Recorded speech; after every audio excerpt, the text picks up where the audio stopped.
You can go ahead and introduce yourself. Hi, I'm Tiffany Mueller. And this is Beautiful by Birmingham.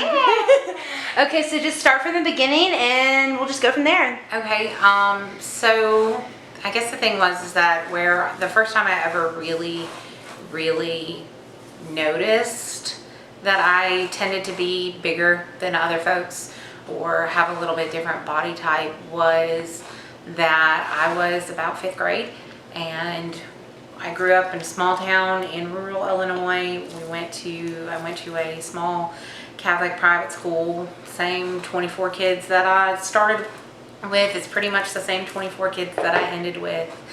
And it was, I'm pretty sure it was 5th grade, but we had to do one of those About Me projects.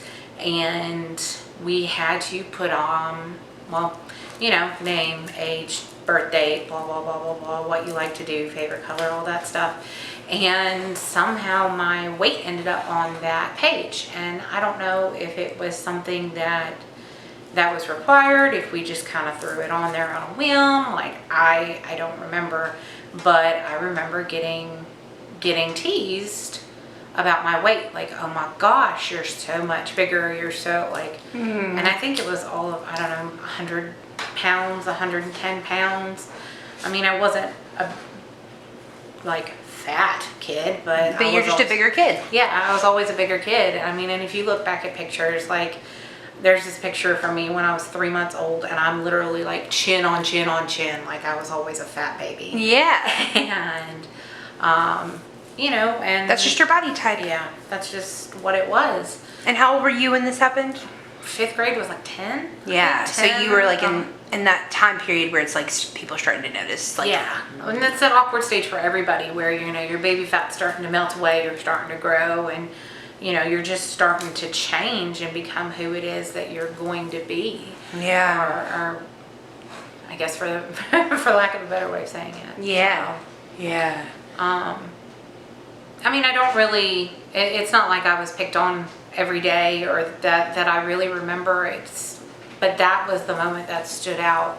I realized you were different. Yeah. Yeah. And I was kind of an awkward kid looking back on pictures, giant glasses, and I read a lot. So, I mean, I had friends, I got along with everybody, and I had my little group of friends at school, but I still, like, I don't know, I always kind of felt marginalized and outside. Yeah. A little bit. Just always an outsider. Yeah. Just I didn't really feel like I fit. Because, you know, I'm sure it's in every school and every class across the country where there's the kids that have, like, that find their friends, and those are their friends from, you know, kindergarten or birth in their whole lives. Yeah. And there was a couple groups of those people. Yeah. That wasn't necessarily my situation. Yeah, and that's okay. So and it was probably hard at such a young age to cope with. Yeah. Well, and it didn't really help, and some of it was that I lived outside. I lived outside of town. I lived in the country. Like my closest neighbor was like a quarter mile away, and that was my grandparents. And it's not like I could just go like ran down the street and play with Johnny or Susie or whoever. You were kind of secluded. Yeah, a little bit. So after 5th grade and kind of just going through the motions of growing up, kind of with what you wrote about, can you kind of take us through that journey? It's kind of hard to remember what I wrote about a little bit, because it's just one of those people, I get it out on paper and I don't really. Well, that's fine. Touch it again. I mean, I was always, I don't know, like I said, my clothes were always bigger. I was always a little bigger than everyone else. It's not that I was dressed poorly or anything, because it was one of those things that my mom really made sure to instill in me is like, look your best, put your best foot forward. People look at you, like, make sure that you're put together. Yeah, and there's also added pressure if you are bigger. There's so much more pressure to be put together. Yes. Because we're already stigmatized as being like gross or unkempt or lazy or whatever. Exactly. And that's one of those things that has kind of, I guess, grown in me. Is just, like I said, I strive to be put together all the time. Like, it's just what I do. And that's a lot of pressure. Yeah. Always. You feel like you have to be on all the time. Yeah. All the time. And it's just, it's hard. It's very hard. It's hard, and you always kind of wonder, like, oh, when people tell you that your outfit looks cute or that you look great, you're always kind of searching to be like, is it like this is a genuine compliment, or if it's the compliment of, oh, you're cute for a fat girl, or oh, you're well dressed for a fat girl. Like, I love that you brought that up, because I remember dating, being a plus size woman and like dating, and someone being like, oh, he's cute for you. Or, oh yeah, y'all are cute together. You know, y'all compliment each other well. And I always wondered if that was a backhanded compliment. Like, oh, so you think this person is like equally attractive enough for me because I'm not equally, you know, like I couldn't pull anyone with a different body type. And I've also found that people always assume because I'm bigger that I should be with someone who's bigger, just because they feel like that's like nature or something. well, I mean, the mechanics of that don't always work. And also, you know, everyone has different preferences. And I Right. feel like just because I'm a bigger person doesn't mean that I automatically have to date a bigger person as well. Right. And I don't know if I ever really had that. I have noticed that, like, with the guys that I've dated, is there's something about them that makes me feel delicate, or make me feel not necessarily smaller, but like they're usually taller than me, or they have broader shoulders than I do, or you know, sometimes they were bigger guys than me. But like most of the time, it's they're usually taller than me. It's something that I can feel enveloped when they hug me, or when they, you know, snuggling or whatever. Something where I don't feel like I'm overpowering them. So did you feel throughout like school, like elementary school, high school, it was the same? Did you feel the same stigmas in college? Especially, I know that you were like a part of the flag team, right? Talk about that, being like technically, you know, an athlete doing this athletic thing. Yeah, the biggest, I mean, it was one of those things. I always felt really proud when I would do something like pull a split when they don't expect you to, because you don't expect a plus size girl to be able to sit there and just drop into a set of splits. You just don't expect it. So I always did get a thrill at being able to do that, being able to prove someone wrong, and those things take work. Like being able to do that, yeah. Some of it is natural, the way your body's built, the way that your joints are, but it takes a lot of stretching and a lot of work to be able to do those athletic things. ability that you work towards. Yeah. I mean, I didn't necessarily, in high school I didn't really see it. Now, there were a few times throughout my color guard career where I did feel like, because I was plus size, I got put in the more masculine uniform, because a lot of times when it comes to designing shows, you have the males and you have the females, and they have different costumes, and there were a couple of times where I felt like I was put in the more masculine uniform, and some of that, you know, could have been my placement on the field, it could have been the piece of equipment that I had in my hands, it could have been because of my build, that's what I came across. Like there's stigmas and prejudices that go along with being bigger, and a lot of, especially being a bigger woman, is you're automatically more masculine, or you're hidden away in that thing you don't want to show. You don't necessarily want to, you don't feel like you want to show off the bigger girl. And that's still a trend that I even see. You know, I spent a few weeks still looking at some color guard stuff and drum corps stuff, and looking at some of the costumes. You still see those trends where there are more, sometimes there's more revealing costumes, more conservative costumes, and you hardly ever see the bigger girls in the, I guess, more revealing costumes, which some of that might be their own personal preference. I don't know, but it's just, especially these kids doing drum corps and working their asses off. Whoops. No, girl, you can be yourself here. We don't edit. Like they're athletes. They're working hard. Like these kids are doing 12-hour rehearsals every day for 3 months straight. Like it's intense. They're athletes. Yeah. So, I mean, I did feel more pressure on my appearance when I got to the college level for color guard. That was a completely different world. There are things where you are you are put on the field in front of thousands of people. You're photographed a million times every week. So it was definitely something where your hair had to be done, your makeup had to be done. You had an appearance to uphold. And it kind of started where I would feel like, I don't know, you weren't supposed to eat in your uniform or before your performance or anything because you didn't want to spill before you went down on the field. But like afterwards, I felt like if I got, a hot dog and a piece of candy, like I was in trouble. Not necessarily in trouble, but that I was getting judged, looked down on.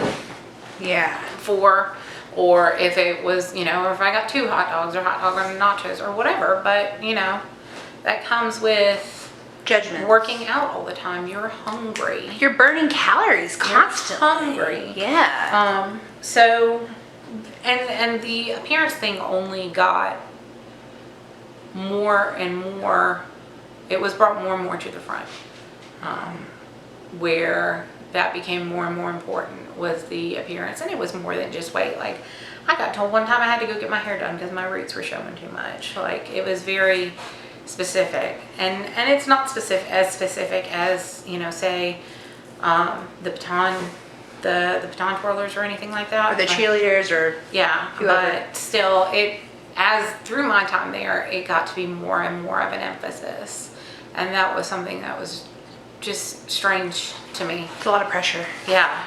And the thing is like I never really understood it because yes, I get that you have an image, but I just never understood discounting someone's talent or someone's skills because of the way they look.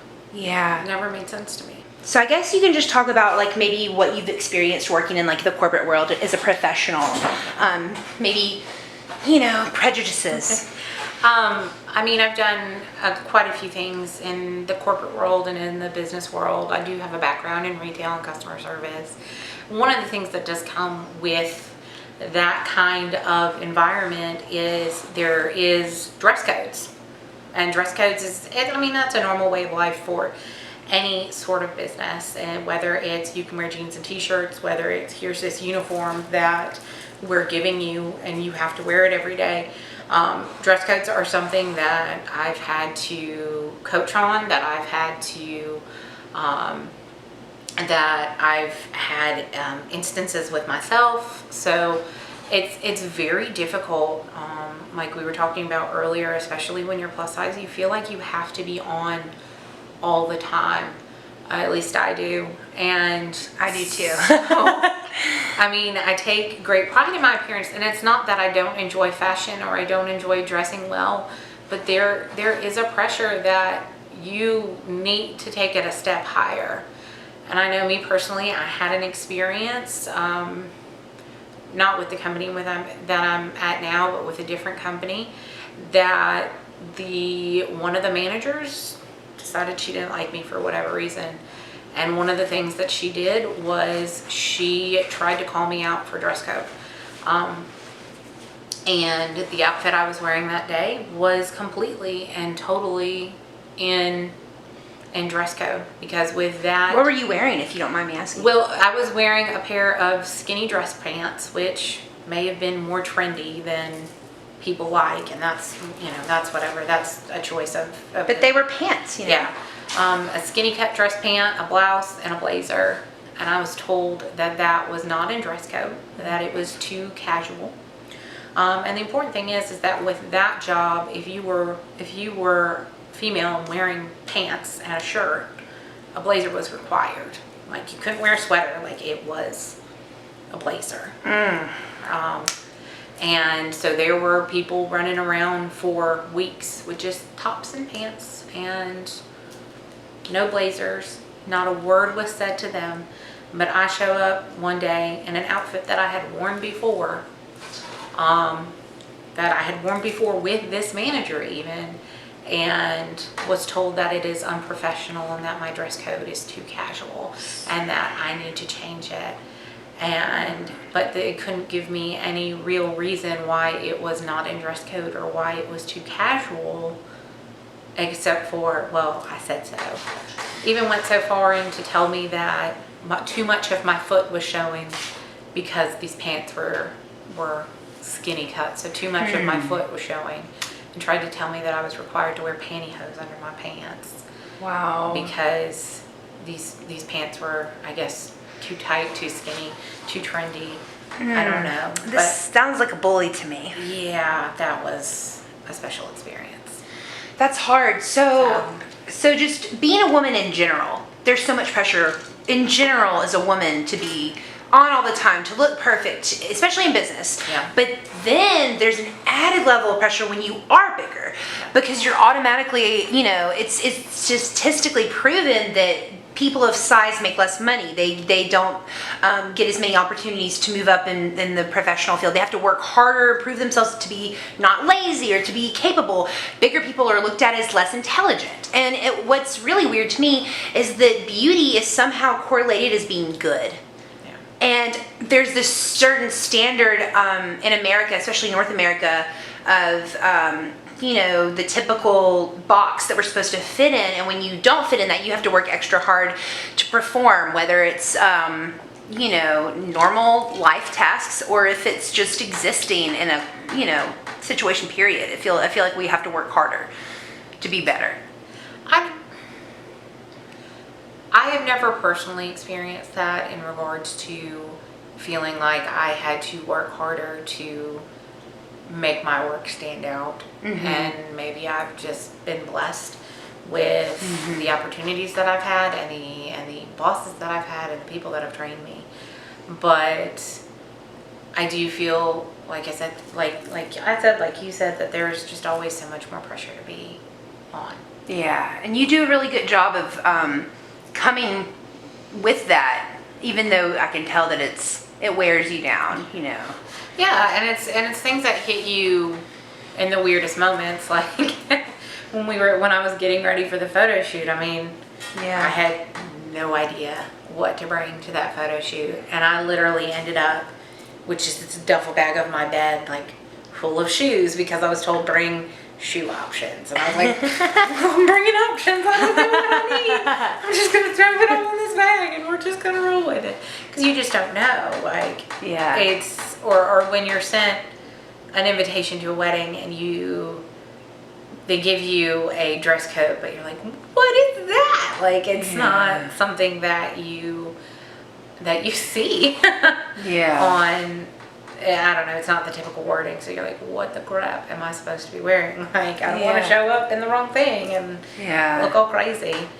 But even more so, you were talking about the less money, but on the other side of that, like, clothes for plus size girls are so much more expensive, and it makes it even harder to try and fight that stigma of having to be on, and it makes it so much harder when you're wearing, a shirt, or like, a shirt like this for, someone that's not plus size is like, I don't know, $3 at Rue 21 or something like that. And you buy it you have to go somewhere like Lane Bryant or like Torrid or something, and it's $30 or it's $40, or you've got to pay $80 for a cotton sundress or $90 for a swimsuit when people can run to Target and get one for $15. Yeah, and they always even have the option of like running to Target to pick one up. Exactly. And that was something that I just got back on vacation, and when I was packing, a friend of mine was like, "Hey, make sure you throw a swimsuit in your personal item or whatever. Make sure you throw it in your purse, because if something happens and your luggage gets lost, like." You can't just run to the store and pick up another swimsuit. Like, that way you at least have one to get you through. Yeah, that's another thing is what I've noticed is they always say, well, it's because it's more fabric. But no. Yeah, there's more fabric, but the thing is like you're taxing us on purpose to make us. It's like one of the things that drives me crazy is because I have a love-hate relationship with like Old Navy, and that's because when they do their $10 jean sale, like women's jeans are $10, men's jeans are $10, plus size men jeans are $10, but women's plus jeans are marked down from $45 to $40. Like they're $5 off. Like it's more expensive to try and put on a good face, to try and make a good impression. You have to have more money to be a well-dressed, bigger person. Yeah. And it's I feel like that's really classist and really prejudiced. And that's a major problem. And I've noticed that as well, you know. And, you know, I feel like we also aren't allowed to be sexy. Like if you're a confident, bigger woman who knows she looks good and you walk in the room and you know you're looking good and you know you're sexy, people look at you crazy. Like I've noticed that people don't know what to do with a well-dressed, confident, beautiful, plus-size woman. They don't know what to do. You know, and the reason I'm kind of giggling is I guess the first real big breakdown I had over my clothing was, I don't know, about 6 years ago now, maybe. Mm-hmm. And I had just moved out of like the band size of my bras from a 42 to, or for either from a 40 to a 42 or 42 to a 44. Mm-hmm. And I could not find anything that would fit me that I liked. Anything. And I went to a whole bunch of different bra places, including this place back home, and I forget what it was, but they would custom build bras for you, and there was nothing. And if they had it, it was black, white, or beige. Or if it was something that it came up to like here, where you couldn't feel sexy. Like I even went to like Fredericks of Hollywood, and that is their name, is like the sex appeal. Like they have made their name because they were the first company to make black lingerie. Like their brand is the ultimate like sex bomb, like strings that you have to kind of read an instruction manual to know how to put on. Like that's their brand. And they didn't have anything that would fit that wasn't full coverage, that wasn't just felt old lady. Yeah. And I ended up just losing it for like 2 days. Yeah, because we want to feel sexy, because we are sexy. Yeah. You know, it's bullshit that they say that plus size women can't be attractive. That's just not true. Right. So it is disheartening when you want to go buy a sexy lingerie outfit for your man or for your partner or whoever, and you want to show off and be this way, and you can't even find anything, and you have to special order something. And you have to special order, and you have to pay for shipping, and you have to hope that it fits. And most times you're going to have to pay to send it back if it doesn't. And it's just all these extra expenses that just come with it. Yeah. So I want to ask you about, changing gears a little bit, about the photo shoot. And when you were there, you enjoyed it, and you felt sexy, and you killed it, and you looked great, and you felt great. And I could tell, I'm getting chills like thinking about it. I mean, we just had the best time. Yeah. And I just want you to talk about that. It was a fantastic time. Like, if anybody's really thinking about doing the project, like it's worth it, honestly, for the photo shoot alone. At least it wasn't my experience. Because the thing is like, you've got this fantastic photographer, and I don't think I've seen a photographer do a bad job with any of the beautiful body pictures. Because I've stalked the website a lot.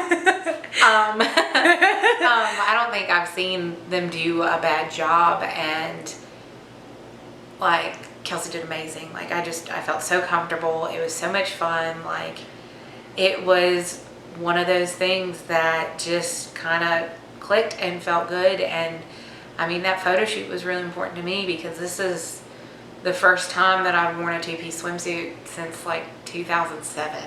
Like, yay! That's a big deal. It's been almost a decade, and I don't even know what it was that clicked, but something just kind of clicked in my head, and I was like, I'm almost 30. Like, who cares? And you looked amazing. Like, who cares anymore? Yes. Because, you know, if I don't, no one else should. Yeah.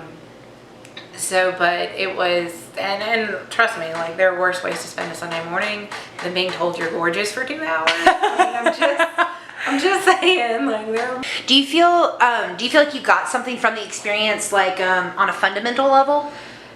It's made me kind of face some demons that I didn't really realize were sitting back there, I guess is the best way to put it, or that I hadn't looked at in a long time.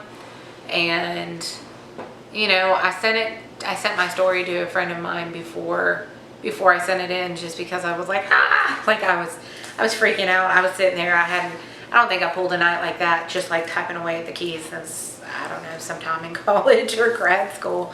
And she was just like, I have no words. She was like, I never would have thought this from you. And this is a friend that she's been my friend since like freshman year of high school, so 15 years. And she was like, I never would have seen that side.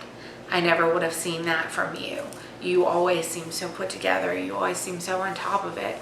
And that, I guess, is kind of why I wanted to do the project, is because you see a lot of the stories where people have gone to hell and back, and they've dealt with, physical, emotional, mental abuse from themselves, from others. They've dealt with eating disorders and self-harm. And those people deserve every bit of the support that we can give them. But I feel like there's also a group of people that doesn't really get the limelight. It's the people that aren't at the extremes, that have these everyday moments where they're having this crippling self-doubt, or this knot in their gut, or the tightness in their chest for some kind of anxiety that they're not able to explain, or they don't know, or they feel like they're the only ones, or that they're the only people. They don't have anybody else to talk to. They don't see anybody else feeling that same way.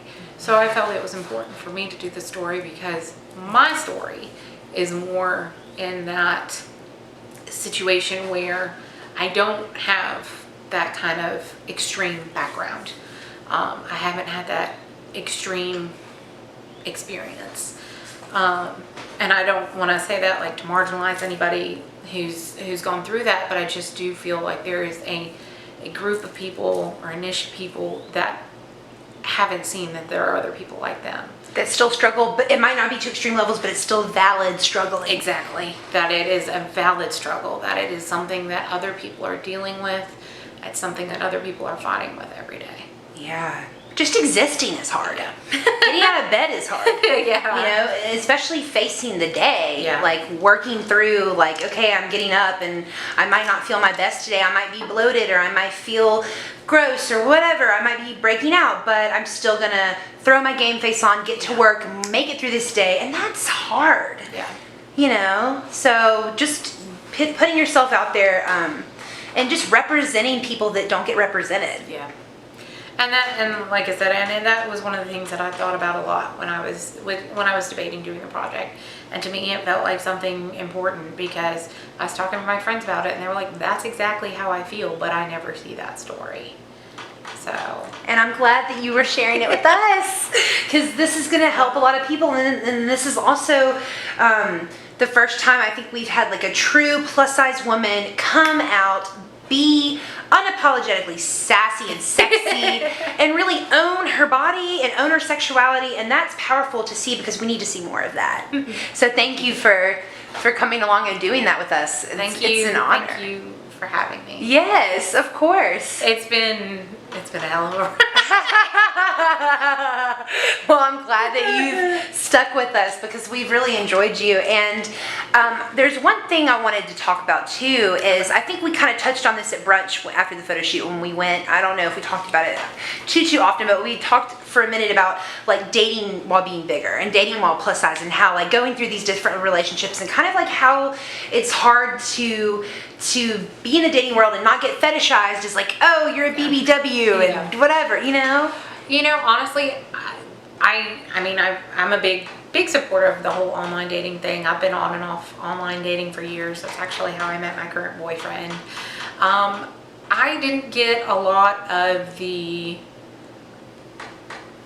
BBW kind of approach. I didn't get a lot of the fetishized people. I did not get a lot of the fetishized people. I will say that I did seem to get a lot of people that were like looking to step out on their wives, and like, or looking for a third wheel, or, something like that. Which it's kind of like, it's like I don't, because I've experienced that too. Like, I've gotten a lot of people that were like, so, I'm married, but you want to go there? That was just never Your speed. my speed. That's never my deal. And I don't know if there was just something in my profile that attracted those kind of people, or if it was because, you know, I was a plus size, or I am a plus size girl, and they were like, oh, well, look at that fatty, she'll be thankful for the attention. I feel like there is a little bit of that in the air when it comes to dating and being bigger. What I've experienced is people, like you said, kind of thinking that I'm going to be down for whatever because I need attention, which is not true. And then another thing is, I think that they are really into me and they are really attracted to me, and they might enjoy my personality and enjoy my body and like all these levels that they're into, but they could never admit it fully because of societal standards. So they're gonna date the smaller person that fits in this bubble, but they're totally into me too. You know, they could be into the thinner person, but they are also into the bigger person as well. And a lot of people have different, a broad range of preferences, and I feel like a lot of the time they can't express that. See, and then I guess the worst situation when it came to my size and dating was I had a boyfriend when I was 20, and we'd been dating 7 to 8 months, something like that, and we got in a fight and we broke up. But one of the things was that he told me was that he loved me, but he wasn't attracted to me anymore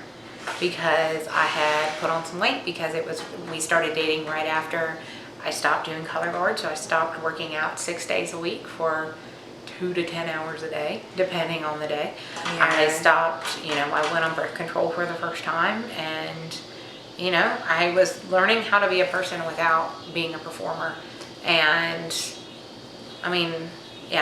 that was one of those things. And when I tried, drug it out of him what he meant by that, it was that I gained weight. So, and that was someone that I had met completely organically and naturally, just out in the world. And that can come from anywhere. Yeah, so, that's hard. Yeah. That life is crazy when you think about it, because a lot of the time when we feel these things, sometimes, yes, everyone has a preference, but I feel like a lot of time that preference can be programmed into us about what is socially acceptable. And so... Well, and then a lot of times, like, I didn't date a lot. Let me rephrase that. I didn't have a lot of boyfriends going through, like, my life. I hung out a lot. A lot of times, when I was younger, I was the girl that guys would sleep with, but they wouldn't date. Mm-hmm. And they'd sit there and tell me, like, how much they cared for me or how much they even loved me, but they refused to date me. It was, I've been through that. I was the secret girl for a few people, and I finally got to the point where I was like, I'm not doing this anymore. How did you get out of that cycle for people that might be going through it right now? How do you felt like you broke your way out of that and was like, I'm not taking this anymore? Honestly, I think I just hit the wall. Like, everybody has the wall of when they're just fed up and sick and tired of it. And honestly, I think I just hit the wall where I was like, you know what? I'm worth more than this. And someone tried to put me in that position, and I'd stop talking to them. I'd block them on social media. I wouldn't answer their phone calls or texts or whatever. Or I'd call them out for being a douche. Yes. That too. Call them out, honey. Or I'd just be like, listen, you're sketchy as hell. So, no, I'm not doing this. So you feel like making your boundaries known instead of like, oh, let's just hang out at the house. It's like, no, you're going to meet me here. We're going to do this. And if you can't do that, then it's... Well, and that's any kind of relationship, like knowing your boundaries, knowing what's okay for you personally. Like, that's the first step, is knowing what you're okay with. If you're okay with it, honey, do what you do. But if you're not okay with it, you need to come to terms with that with yourself, and you need to tell the people that are involved, because the thing is you can't just sit there and hope that things are going to change. If you just wait around long enough, something's going to change. They're going to change their mind. They're going to change what they're doing. You have to tell them that you're not okay. You have to tell them that, this is hurting you, or you're upset, or whatever it is, whether that's your parents, whether that's your significant other, whether it's the friend that you're banging that you want to move to the next level, like, whether it's your best friend. Like, you have to know your boundaries, and you have to tell them what you are and what you are not comfortable with. Self-care. Yeah. Yeah. And that's what it comes down to. Wow. Well, is there anything else you'd like to touch on? Because I think we covered a lot. Just let us know. We're an open book. If you have anything else you want to talk about, we can. I think that's pretty much it. Okay, good. Well, I'm glad that you did it, and I'm super glad we can stop right there.